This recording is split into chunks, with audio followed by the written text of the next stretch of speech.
Hi, dear students. Welcome all of you in the digital dedicated YouTube channel. आप सभी लोग को digital dedicated YouTube channel पर स्वागत है. Friends, do you know we are passing through a very difficult time. Here, situations are not favorable to us. Where there is a corona pandemic, where there is lockdown, where the people are caged in their house, where their survival is difficult, where school and colleges are closed, where student activities are stopped, where students are at the crossroad and confused. What to do, what not to do, how to study, what to study, whom to join, where to join. There are a lot of confusion and perplexity among the students. The students are at the crossroad. Just to harness the positive energy inside the students, here is Binay sir, named IIT Guru Binay sir, has decided to conduct a live virtual class to guide and teach the all young genius student in such a way that they can realize their dream and use their potential. If anyone who is aspiring to crack IIT or NEET and excel in the board examination, then we have come out with the live classes. Here is the chance to convert your live classes enrollment into the real classroom program when the lockdown is over or corona pandemic is over. Dear friends, dear students, समय difficult तो है, but उम्मीद आने वाले समय में हम लोग की बनी हुई है कि सब चीज़ नॉर्मल होगा, सब लोग हम लोग जैसे मिलते थे वैसे ही मिलेंगे और एक नए उत्साह और नए उमंग के साथ हम लोग कामयाब होंगे. इसलिए हम लोग कहते हैं हम होंगे कामयाब एक दिन, हम होंगे कामयाब एक दिन. नई वायरस है, उसके साइंटिफिक एक्सप्लोर चल रहे हैं. How to finish and how to kill the coronavirus. You know this one, scientists are trying hard. Here there is a safety measures we have to take, and safety and keeping your distance from the others, that is important to remain fit, fine, healthy and happy. Dear friends, dear students, here in this time, I am trying my best to give explanation on all the important topics that is very important for the competitive examination as well as for the board examinations. Here, I am going to explain a topic that is called Young's double slit experiment. It is very important for the 12th board examination, and students who are preparing for this year 12th board, they can revise. ये जो हम अभी chapter आपको दिखा रहे हैं उससे आप लोग पढ़ करके आप रिवाइज कर सकते हैं. यहाँ पर टॉपिक का नाम है इंटरफेरेंस, एंड इस इंटरफेरेंस फिनोमेना को जो एक्सपेरिमेंटल सेटअप के द्वारा जो साइंटिस्ट दिखाए हुए थे थॉमस यंग्स, उन्हीं के नेम पर इसका नाम आ गया यंग्स डबल स्लिट एक्सपेरिमेंट. क्योंकि इस एक्सपेरिमेंट को करने के लिए एक मोनोक्रोमेटिक लाइट सोर्स लिया गया था और उससे दो कोहेरेंट सोर्स हम लोग लाइट का पैदा कर दिए थे by using the two slits. दो नैरो होल को यूज करके दो कोहेरेंट सोर्स हम लोगों ने पैदा किए थे, बना लिया गया था. तो कोहेरेंट सोर्स होते क्या है? तो type of the light source which have equal frequency और and they have constant phase difference और zero phase difference. When two or more than two coherent light source meets at a point, then there is a redistribution of energy takes place such that somewhere energy is maximum and somewhere it is minimum. The whole phenomena is called interference. तो Young's double slit experiment में Young's ने ये दिखा दिया था experimental setup से कि जब दो कोहेरेंट लाइट सोर्स कहीं पर मिलते हैं तो कहीं पर डार्क पैटर्न बनता है जहाँ पर मैक्सिमम एनर्जी होता है और कहीं ब्राइट पैटर्न बनता है जहाँ पे मिनिमम एनर्जी बनता है। और ये तभी होता है जब दो coherent source of the light लेंगे तब। रूम में दो लाइट बल्ब ले लीजिएगा तो उन लोग कोहेरेंट नहीं होते हैं और दो लाइट बल्ब को जलाने से हमको सर्टेन पैटर्न ब्राइट का डार्क का ब्राइट का डार्क का बनेगा, ये ज़रूरी नहीं है और नहीं बनता है। लेकिन जब दो coherent source of the light को अगर हम लोग लेते हैं तो ऐसा पैटर्न हम लोग को बनता है जिसे हम लोग यहाँ पर एक्सप्लेन करते हैं। Okay, just see this once here is the presentation by the animation of the whole phenomena of the interference. You know this ones? इसमें हम एक एक चीज़ आप लोग को दिखाते हैं कि हम लोग इंटरफेरेंस जब दो लाइट का मिलन होता है तो किस तरह से होती है, इस चीज़ को आप देखेंगे। इसमें हम लोग लाइट सोर्स यूज़ किया हुआ है और लाइट सोर्स से दो नैरो होल यूज़ करके दो कोहेरेंट लाइट सोर्स हम लोग बनाए हैं।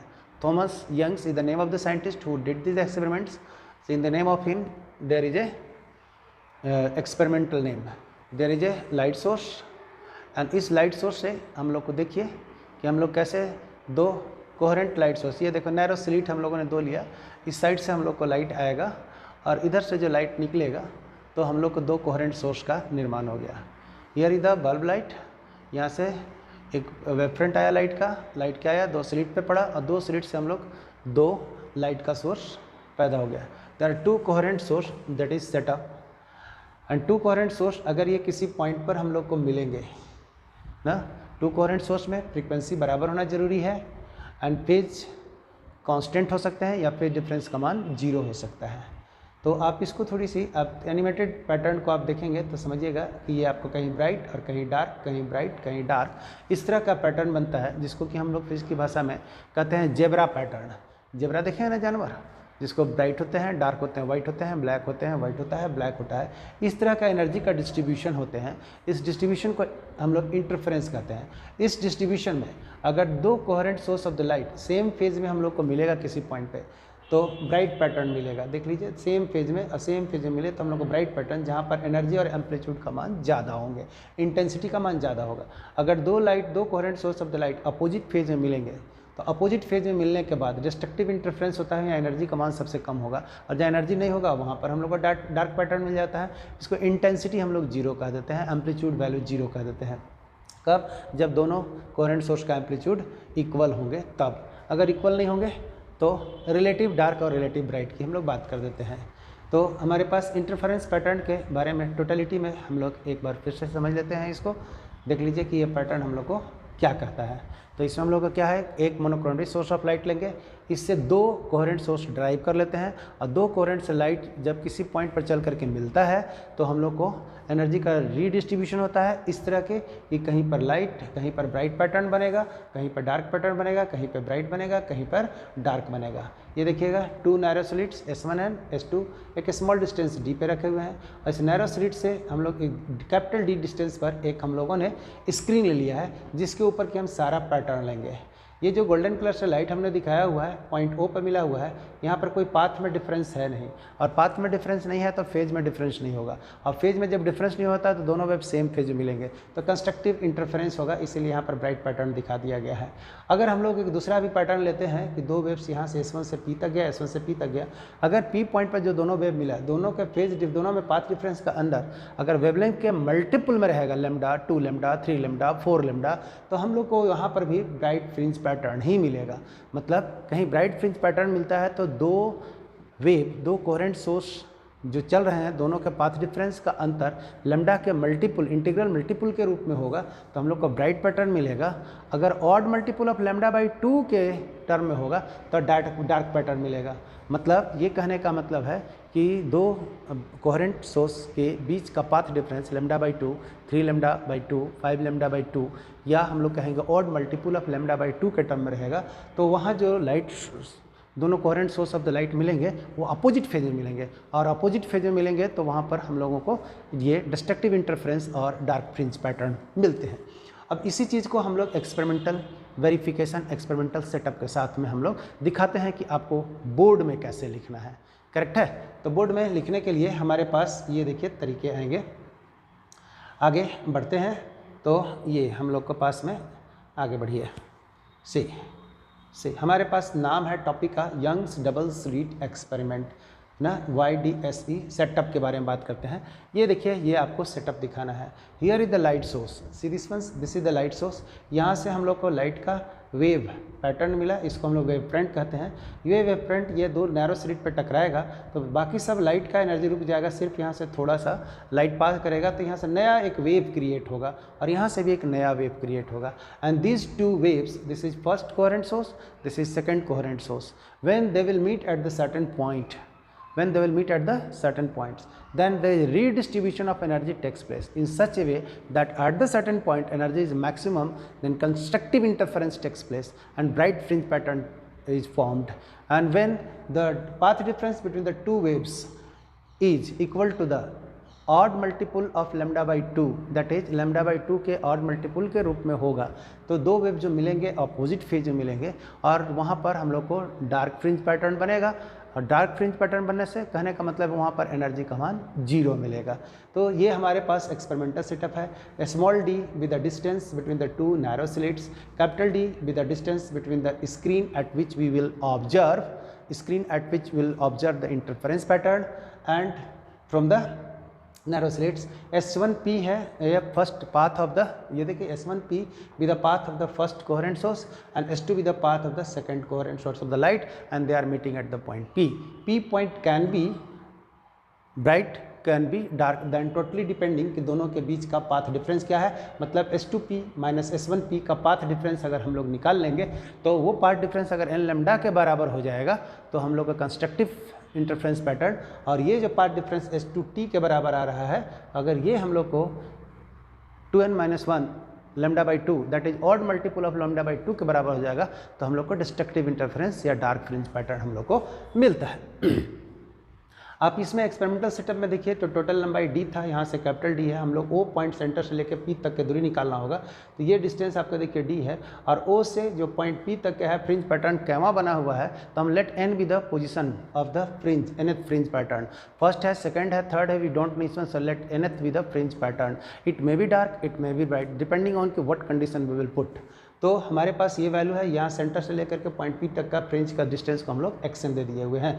तो अब सब जानिए कि अगर ये d है तो ये सेंटर से a तक का दूरी को d/2 और ये भी दूरी d/2। अब आइए हमारे पास S1P का अगर मान पूछेंगे तो by the right angle triangle S1A और P देखिएगा तो ये वाला डिस्टेंस d है और ये डिस्टेंस के बारे में हम लोग कह देंगे टोटल xn है और ये वाला d/2 है, तो xn माइनस d/2 कर देंगे तो ये डिस्टेंस हम लोग को सारे के सारे मिलने वाला है। ये देखिए हम लोगों ने S1P का मान निकालेंगे, तो S1P का मान हम लोग को निकालने के लिए अभी क्या लिखे थे, d² plus xn minus d/2 का होल स्क्वायर का अंडर रूट, और इसमें हम लोगों ने d को कॉमन ले लिया है तो यहाँ पर लिटिल बिट मैनेजमेंट कर दिए हम लोगों ने, लिटिल बिट ये मैथमेटिकल मैनेजमेंट है। d को कॉमन लिया, अंडर रूट से बाहर आ गया, नीचे में d आ जाएगा। एंड ये जानते हैं कि ये वाला xn माइनस d/2 और ये d वाला मीटर में होता है, ये वाला मिलीमीटर में होते हैं ना, तो मिलीमीटर बटे मीटर के ये मान लेस देन 1 होगा, स्क्वायर करेंगे तो और छोटा होगा। जब स्क्वायर करने से ऐसा छोटा होता है तो हम लोग जानते हैं कि ऊपर का पावर जब कभी भी टर्म में ऐसे होते हैं तो हम लोग को मैथमेटिक्स के अनुसार ये लिख देते हैं 1 प्लस x के power n is equal to 1 plus nx if x less than 1, ऐसा कंडीशन लेते हैं। सेम कंडीशन के यूज करते हुए यहाँ अंडर रूट है, अंडर रूट का मतलब 1/2 है, तो 1/2 को हम लोगों ने यहाँ पर देखिए एंट्री करा दिया है। ये जो पावर ऊपर में आता है यहाँ पर एंट्री करा दिया बाय यूजिंग दिस रूल। अब यहाँ से d से ऑपरेट किए तो d प्लस d/2 और यहाँ पर d² था ही था, तो वैल्यू हम लोग को d से कट गया, तो value S1P is equal to d plus xn minus d/2 का whole square divided by 2d। ये this is the value we have got S1P। Similarly S2P का अगर मान निकालेंगे तो आप देखिए यहाँ से S2P, how to get the value of S2P, this is S2 and this is P and this distance is what, this is capital D and this distance is ये आपके पास यहाँ से यहाँ तक d/2 है and this is xn, whole distance is what xn plus d/2 और इसके पहले वाला में ये डिस्टेंस था टोटल डिस्टेंस xn था, उसमें से ये वाला माइनस कर लिए हुए थे। तो S2P का वैल्यू भी अगर हम लोग ज्योमेट्री से निकालेंगे, this d square plus xn plus d/2 का होल स्क्वायर अंडर रूट ले लेंगे तो S2P निकल जाएगा।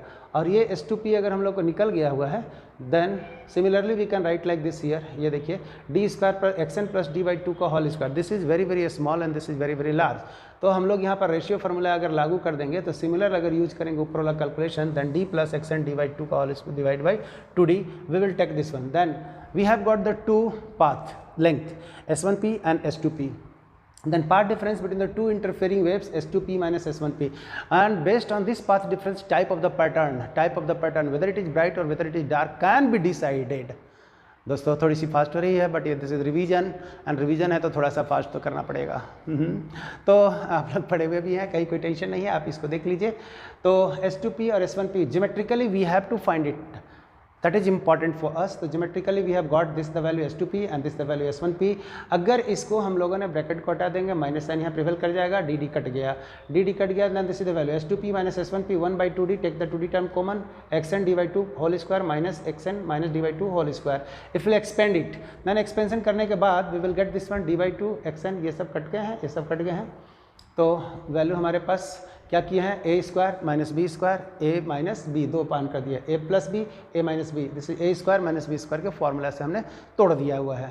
तो after breaking this once we will get then S2P minus S1P, this is 2d and this value 2xn d, हम लोग का वैल्यू क्या निकल गया है 2xn d, here is the 2xn and here d/2, here d/2। तो value हम लोग के पास d आएगा 2xn d। कट करने के बाद value we have got the path difference value, that is important, ये remember it, this is the path difference value xn d by capital D, this is the path difference, and we know this one, if path difference between the two coherent source meeting at a point is equal to n lambda, n is the integral value, मतलब lambda के integral multiple, कहने का मतलब 1 lambda 2 lambda 3 lambda के multiple में रहेगा तो दोनों वेव सेम फेज में मिलेंगे, और लैम्डा बाई 2 के ऑड मल्टीपल में रहेगा तो अपोजिट फेज में मिलेंगे। Using the condition for the bright fringe or constructive interference, path difference is equal to xn d/d is equal to n lambda, and xn is equal to, just keep in the left side and after that we transfer to the right side, then we have got the formula distance between the central bright fringe and the nth bright fringe, centre से लेकर के nth bright fringe तक का condition निकल गया, क्योंकि हम लोगों ने पाथ डिफरेंस किसके बराबर, n लैम्डा के बराबर किया हुआ था, इसलिए ऐसा हुआ। हम लोग को x0 सेंट्रल ब्राइट ले लेंगे, फिर x1 का मान फर्स्ट ब्राइट फ्रिंज मिल जाएगा, x2 का मान सेकंड ब्राइट फ्रिंज हम लोग को मिलेगा, n का मान 1 2 3 रखते चले जाइए, हम लोग को ब्राइट फ्रिंज का पोजीशन मिलता चला जाएगा, और दो ब्राइट फ्रिंज के पोजीशन के बीच में हम लोग को डार्क पैटर्न मिलता है, क्योंकि एनर्जी का रिडिस्ट्रीब्यूशन होते हैं। तो कहीं पर अगर डार्क होगा तो उसके बगल में ब्राइट होगा, फिर उसके बगल में डार्क होगा, फिर ब्राइट होगा, तभी तो energy in totality dark plus bright is equal to total energy initial constant के वैल्यू के बराबर में ही आएंगे।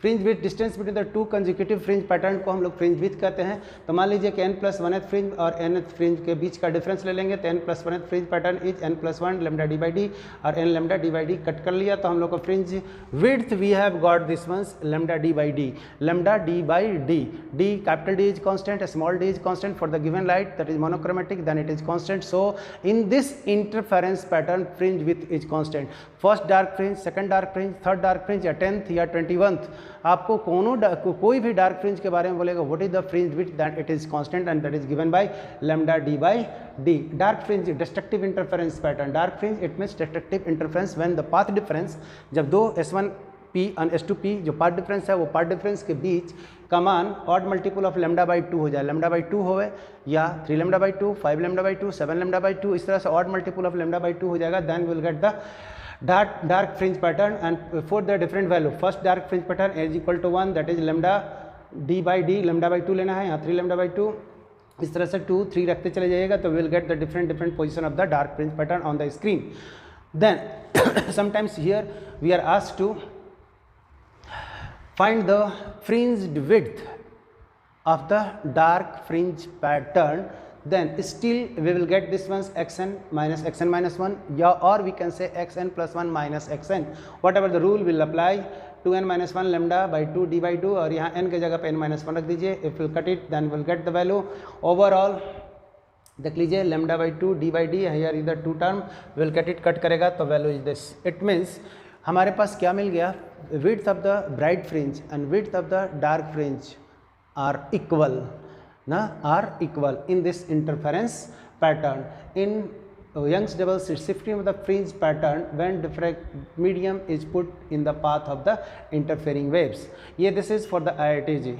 This is for the IITG के लिए है कि अगर दो interfering waves के बीच अगर हम लोग डिफरेंट टाइप का मीडियम को रख देंगे, दो इंटरफेयरिंग वेव्स के बीच में डिफरेंट टाइप का मीडियम अगर हम लोग रख देंगे तो हमारे पास शिफ्टिंग क्या होती है इसके बारे में हम लोग को निकालना होता है। दिस इज IITJ में बहुत ज़्यादा न्यूमेरिकल्स ये पूछते हैं, राइट। यहाँ से देखिए यही हमारा पैटर्न है और ये हम लोगों ने पढ़ लिए हुए हैं कि here light wave, monochromatic light waves यहाँ से अलाउ करेंगे, यहाँ पर स्लिट पे जाएगा, स्लिट से लाइट दो निकलेंगे और ये लाइट के ही पॉइंट पर देखेंगे। सेंटर पे मिल सकता है, ये नीचे में मिल सकते हैं, ऊपर में मिल सकते हैं, कहीं मिलेंगे। इम्पॉर्टेंट होता है कि दोनों के बीच का पाथ डिफरेंस हमारे पास कितना है। अगर पाथ डिफरेंस ये क्लियर हो गया तो हम लोग सब पता कर लेंगे ये चीज़ यहाँ से यहाँ तक कि ये पाथ डिफरेंस कितना है। अगर ये लैम्डा के मल्टीपल में होगा तो ब्राइट पैटर्न मिलेगा, λ/2 के ऑड मल्टीपल में होगा तो डार्क फ्रिंज पैटर्न मिलेगा। तो यहाँ से आप लोग जब कभी भी इस तरह की चीज़ें निकालनी होती है तो आपको एकदम आसान तरीका ये है कि we have to find the optical path. Optical path कहने का मतलब है कि अगर ये मीडियम नहीं रहता तो S1P एयर में डिस्टेंस चलता, लेकिन यहाँ पर एक अगर हम लोगों ने मीडियम डाल दिए हुए हैं तो ये जो लाइट है कुछ एयर में चल रहा है और कुछ लाइट जो यहाँ से लाइट चला तो एयर दिखा, लेकिन बीच में इसको मीडियम मिल गया तो मीडियम में लाइट का स्पीड घट जाता है। तो हम किसी मीडियम का जो लेंथ होता है उसका एयर इक्विवेलेंट कितना लंबाई होगा ये हम लोग को अगर पता कर लेंगे तो इसका कहने का मतलब क्या हो गया। कहने का मतलब ये है कि if there is a medium of length d then what is the equivalent distance in the air. मतलब लाइट जो है किसी मीडियम में d डिस्टेंस अगर चल रहा है तो वही लाइट एयर में कितना चलेगा, तो सर्टेनली एयर में ज़्यादा चलेगा। क्यों ज़्यादा चलेगा, तो speed of the light in the air is more compare to the medium. वही चीज़ को हम लोगों ने यहाँ से कह दिया है कि S1P में से जितना मीडियम का थिकनेस है उसको माइनस कर लो, then this distance will get it. ये वाला जो हमने ब्रैकेट में लगा दिया हुआ है, गोल राउंडिंग कर दिया है, ये डिस्टेंस आपको एयर डिस्टेंस मिल गया। एंड T थिकनेस मीडियम का उसका एयर इक्विवेलेंट बना करके हमने क्या कर दिया, तो कोई भी अगर मीडियम T थिकनेस है उसको एयर इक्विवेलेंट निकालना है तो उसको रिफ्रैक्टिव इंडेक्स से मल्टीप्लाई कर दीजिए कि refractive index always greater than 1 और एयर में जो डिस्टेंस होगा ग्रेटर होगा, तो ग्रेटर होने के लिए म्यू इंटू टी हमने कर दिया। Then in totality S1P dash कह दिए कि this is the length of the first wave starting from S1 and reaching at the point P when there is a medium of thickness T1 and refractive index μ1 is put. अगर हम लोग रख देंगे तो S1P तो हवा का है ही, साथ में हम लोग यहाँ से देखिए उसमें से मीडियम वाला माइनस किया और एयर इक्विवेलेंट बना के जोड़ दिया। Then this is the equivalent air distance with the medium, तो क्या मिला S1P plus μ1 minus 1 into T1। S2P dash के बारे में कह देंगे equivalent air distance with the medium 2, तो ये सेम वैल्यू S2P में से हम लोगों ने कैस को घटा देंगे, T2 को घटा देंगे, म्यू T2 करके जोड़ देंगे। Then this is the value we will get it. हम लोग को ये देखिए यहाँ पर मिल जाएगा S2P plus μ2 minus 1 into T2। अब पाथ डिफरेंस हम लोग कह देंगे S2P डैश S1P डैश। अब हम लोगों ने ये सारी कहानी कर दी है। We know this one S2P minus S1P का मान x एंड dy होते हैं एंड ये वाला वैल्यू है μ2 माइनस 1 इंटू T2 और यहाँ से वैल्यू है μ1 माइनस 1 इंटू T1 एंड दोनों का डिफरेंस हमने ले लिया हुआ है। Then we have got the value S2P dash minus S1P dash and this value को हम लोग part difference already we have calculated. ये देखिए S2P माइनस S1P का मान x एंड dy निकाल चुके हैं पीछे वाला केस में।